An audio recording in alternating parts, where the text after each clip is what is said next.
So welcome to binary search trees again.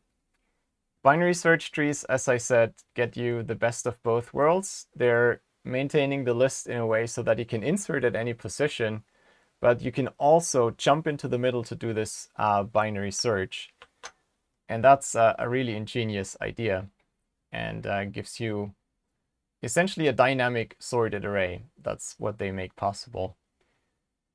Okay, what is a binary tree? We've seen these before. Maybe yeah. So let me first draw this a little smaller over here. So we draw nodes in a binary tree like this. There are these little circles. That's a node, and it has a left and a right child. They can be null, in which case I draw them as these little boxes. That means there's nothing, but drawing nothing is not as explicit as drawing something, so I drew something. And then there's maybe in the left child there's another node that might have two null pointers. So that's a binary tree. Every node has a left and a right child, and they can be null. Plus, a binary search tree has to satisfy the search tree property that most of you remembered correctly. It just means the key in the root has to be bigger than what's in the left subtree, but smaller than what's in the right subtree. In Java, you might represent each node as an object, and then you would have fields, and usually you would need just 3 of them. Well, maybe you need the values separately, so you would store the key and the value, so that was the X from the picture here. Now the value, we don't really draw the values in the pictures because they're largely irrelevant. You just carry these values along, and if someone does a get or a put operation, you store or retrieve the value, but you don't really do anything otherwise with the values. So we tend to not draw them in pictures. And then left and right are 2 pointers to, again, such an object. So let me remove the X here, and then maybe just show this again and make it a little smaller. So these might be the left and right subtrees. So left might point to this one, and right might point to this one. And then really these two, they might again have 2 children. Let's grab this one again. Right, and then you might again have these pointers. So in a way, this is very naturally a recursive way of thinking about trees. Every tree is a root and 2 trees, right?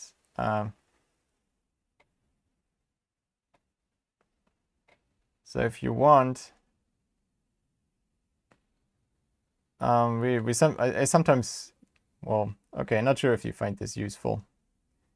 It's empty or this. So that's to say a tree. And this is not really nice. What I mean by this is this null element.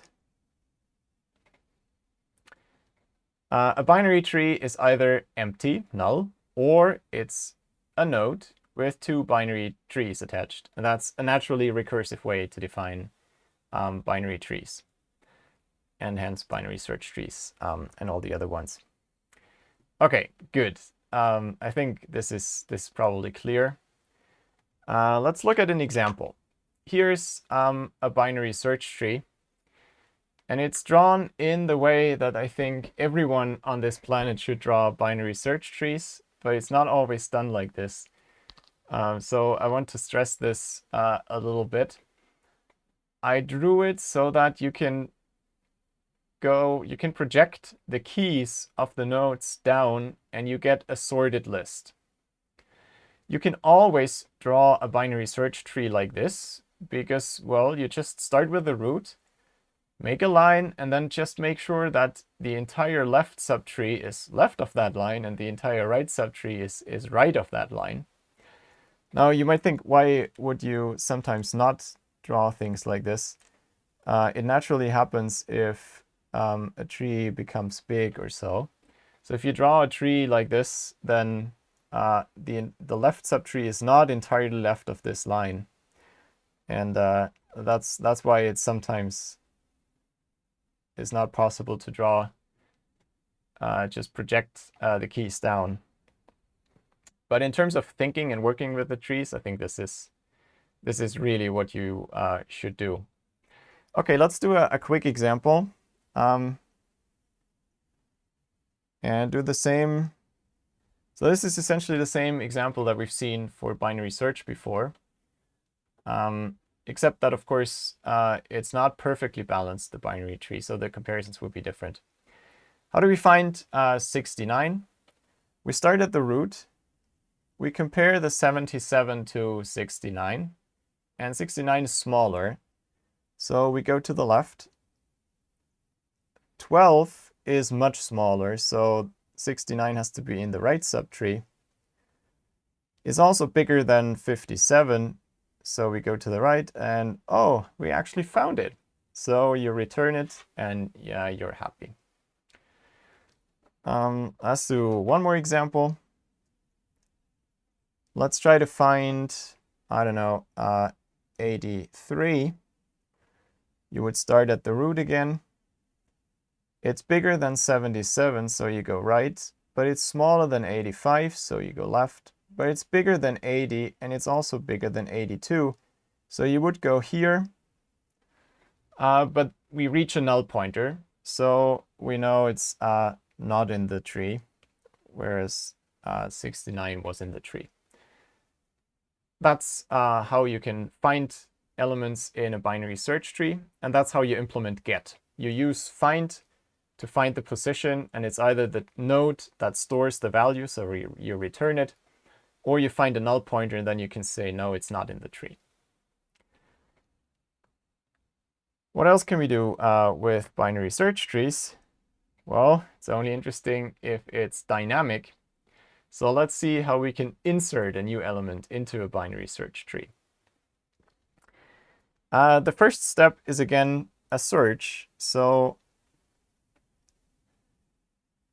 we try to find the element we're inserting. That's also a good way to have a sanity check. Is the thing we insert already in the tree? If so, we should probably not insert it again, but update its value, for example, if it's a put operation. So we find it using the same process. It's bigger than 77, the 88. It's also bigger than this, but it's smaller than 97.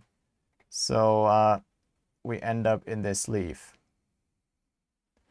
Okay, that's good. So what next?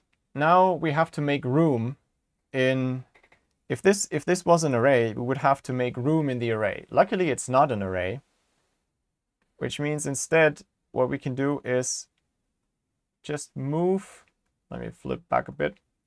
We just move everything to the right, a little bit to the right. And we can do this just in the drawing. There's nothing really happening from going from here to here. Is only me drawing the tree slightly differently, but there's otherwise nothing happening. And now we have the room for our 88 in the sorted list, and we can insert a new node here. And the only thing that's left is to connect it back into the tree. There's only one position that any element can go to. There's only one position in the sorted list, so that's a unique place.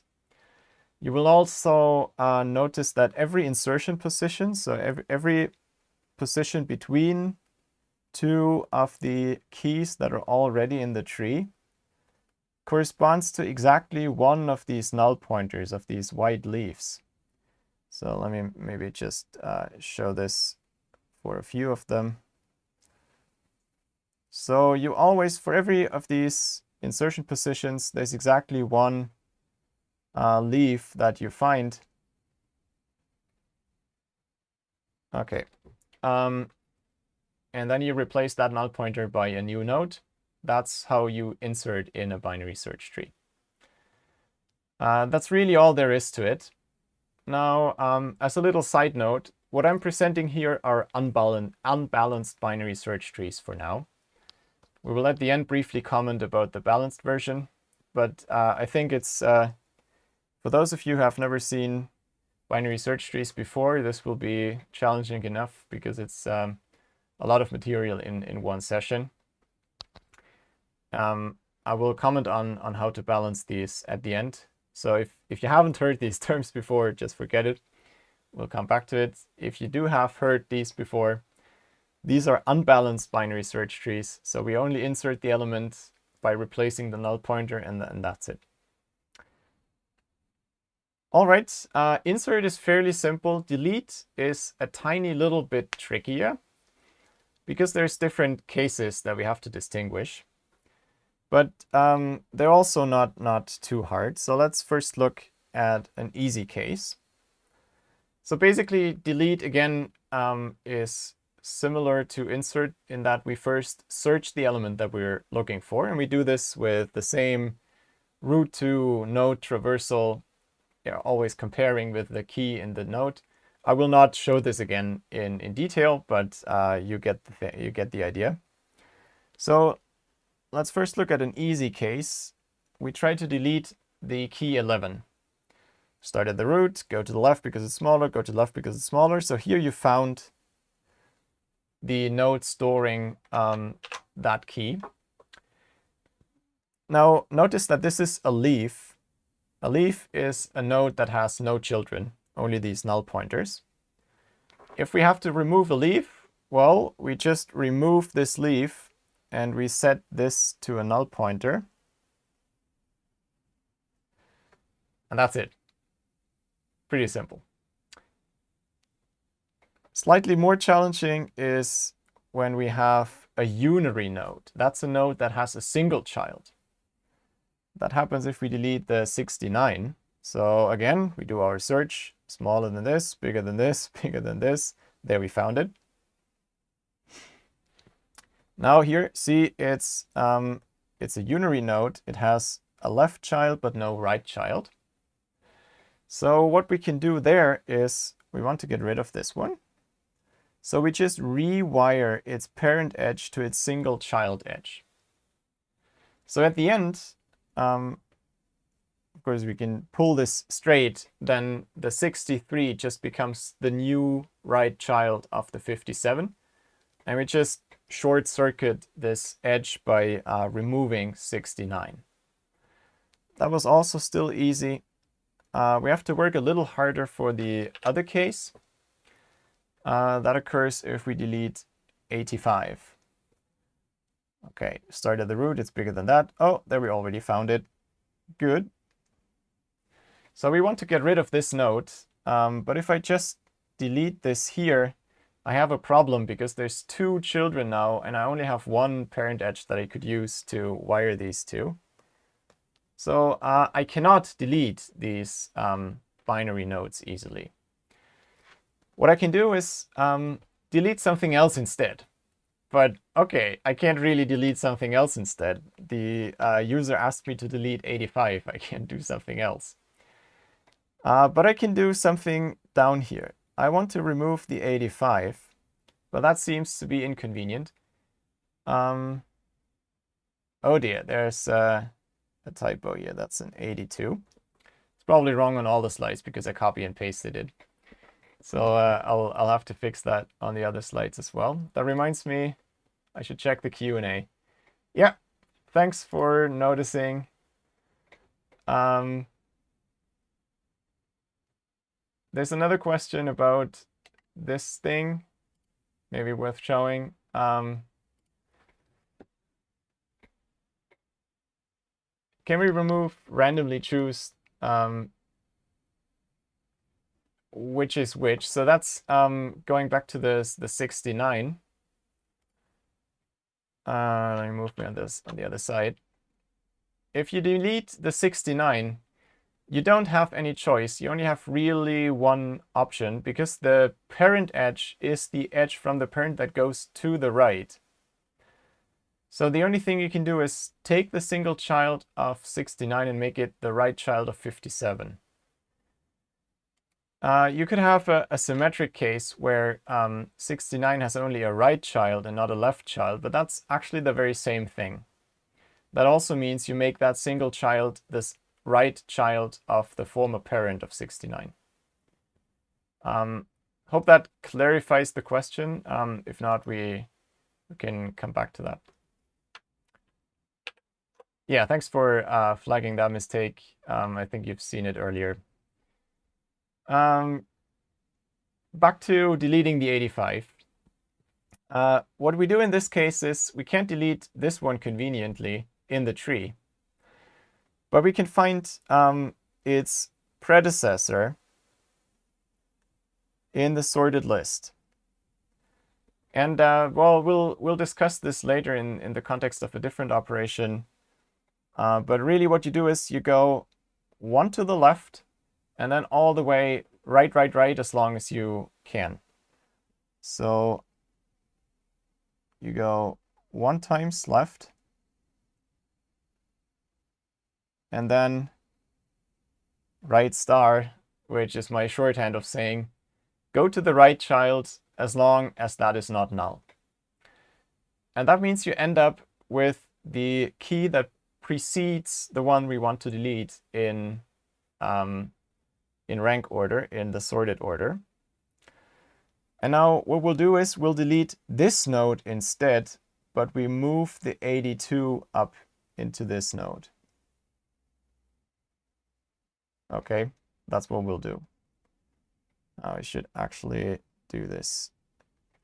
I should use, no, I want to use gray. It's not the same gray, okay.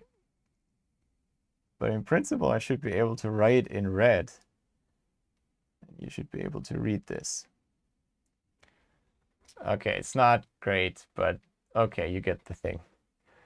So by doing the swap and then removing this one instead, we achieve the same effect. We've removed the 85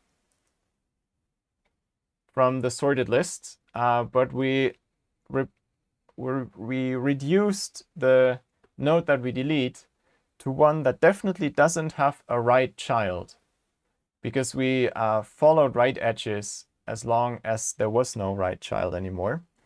So this deletion here is always one of the medium cases or an easy case, as in this example. So that's what you can always do. Find the node. If it's binary, swap the key with its predecessor, and then delete the predecessor instead.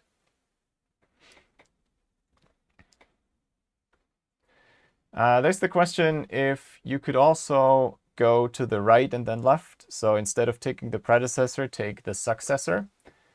That also works. I just stayed consistent to the book, but you can actually do both. And there's also a reason to do both in some sense. But I'm not sure I will have time to cover this. So as a short aside, because I won't have time to do it properly, if you take unbalanced binary search trees and you keep inserting and deleting in this way, where you always go to the predecessor and remove that, you will create trees that are not nicely balanced over time, because you always tend to make the left subtrees shorter, whereas the right subtrees continue to grow. So if you don't use a balanced binary search tree, then many deletions can turn into a problem. And on that, in that sense, it can be problematic to always go to the same side. If you go always to the right, you have the same problem reflected. So there's tricks where you say you always go to the deeper of those two nodes, and that fixes this problem basically. But indeed, that's one of the open research problems. Exactly analyze what happens in this situation with the better deletion is still not fully understood. But that was a side note that is not really part of the core material for this class. But I'm happy to include a little bit of these extra remarks for those who've seen this before and are bored by the core part. So that was deletion. With these 3 cases, you always get the job done. Let's briefly talk about how long these different operations take. And let's start with the search, which was used as a key component in all the other operations as well. Before you insert, you have to find the position. Before you delete, you have to find that node that you want to delete. You just have the key at the beginning. So what search does is it always follows some root to leaf path in the tree. That's the way I drew it before. Now, how long can this path be? If you look at this, you pay essentially for the number of edges that you can follow down. So any such path is at most as long as the height of the search tree. And if you want to be precise, you need a comparison at each node, but the height counts the number of edges. So you could say it's h plus 1 comparisons. And then you can get into the question. By comparison, I mean one that tells you less, greater, or equal. Again, it's one of my favorite topics, so I have a lot more to say about this than I can squeeze into 90 minutes, so I'll not try not to. That's the complexity of search. You go down the search path. So if you have a good bound on the height of the binary search tree, we have a good bound on the cost of search. How about insert? Well, it turns out insert is essentially search. You search down your path until you find a leaf. That's one way how a search can end. And if you found this leaf, you just stick the new node there and rewire one pointer. So it's dominated by the cost of search, bounded by order h if h is the height of the search tree. And finally, delete. And it turns out that's almost the same again. It's also dominated by the search, but it's a different search. You have to search once for the element that you're deleting. And then in the case where we had the hard case, the binary node, we have to continue the search to the predecessor. But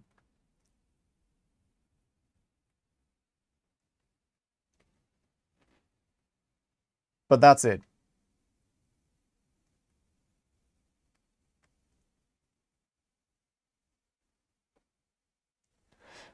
So that's still bounded by the height of the search tree. Now, it looks like we would like to bound the height of a search tree.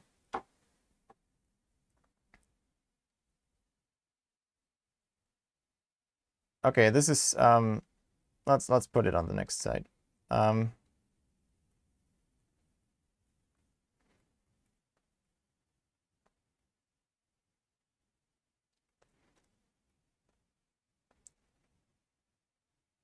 So the key question is, what is this height of a binary search tree? It comes as an innocent question, but it's really a tricky one because the answer depends. if you're pessimistic and you look at the worst case, then it's actually a terrible result. The worst case, for example, is if you insert the keys in order. Let me illustrate this. We start inserting key 1, then we insert key 2. Well, it's bigger than 1, so here's your null pointer. That's where you stick the 2, and you make it the right child. Let's insert the 3 now. It's bigger than 1, bigger than 2. Okay, it goes here. Now you insert the 4, and you see how this goes. Blup, blup, blup. You always walk down the entire chain. And your nice binary search tree is not really binary at all. It's just a glorified linked list. There's all these unused left pointers that buy you exactly nothing and all just point to null. And so that's the worst case.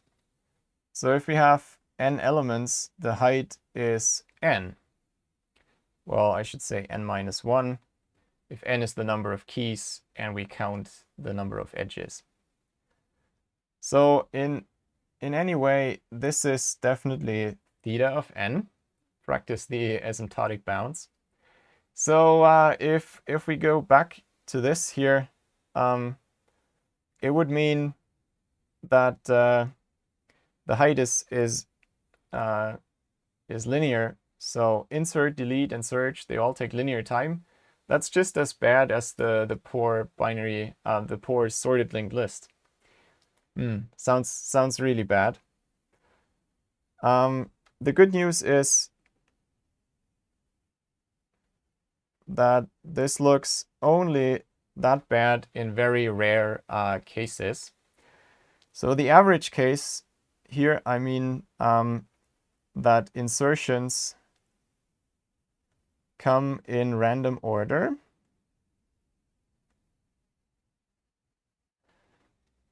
And we don't do delete. I commented on that already a bit. The analysis becomes easy in this case, and we'll actually revisit this in the next unit. So I will not I will not comment on this in great detail now. But basically, what happens is that you get that the height is logarithmic in the number of nodes in the average case. We'll get a little more precise about this in Unit 3, so let me leave it with that. And it's actually not only the expected case, so it's even, let me just add this here.